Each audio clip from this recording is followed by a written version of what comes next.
Assalomu alaykum hammaga. Bugun Demet tizimida kasalxonada yotgan bemorlar uchun shablon yaratishni o'rganib olamiz. Buning uchun Google Chrome browzeriga kiramiz.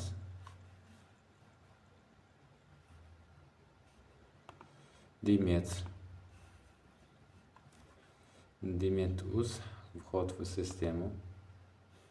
Girdik. Sistemaga kirganimizda kompyuterimizda chap tomonida Demet nimasida qabullar, tahlillar, hujjatlar, eng pastida sozlamalar ko'rish mumkin. Sozlamalarda tekshiruv uchun shablonlar keladi. Tekshiruv uchun shablonlar. Shu yerga nima yozamiz? Masalan, bo'limdagi ko'rik.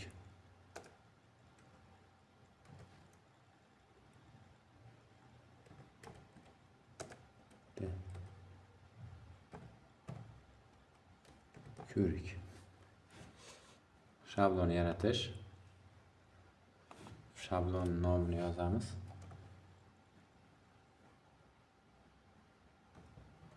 Bo'limda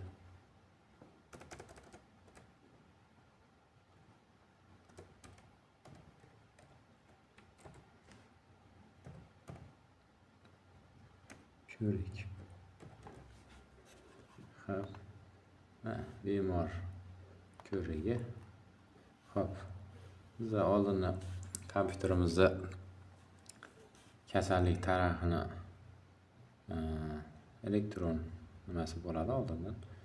O'sha masalan menda Wordda mana nima turgan bo'lsa, kasallik tarixini shablon turgan bo'lsa, o'shani kopirovat qilib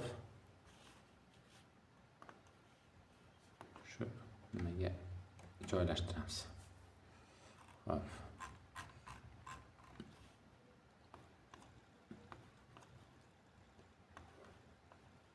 Yaratish tugmasini bosamiz. Bo'limdagi ko'rik 26-sanada shablon yaratildi. Shablonni tahrirlash mumkin, o'chirish mumkin. E'tiboringiz uchun katta rahmat.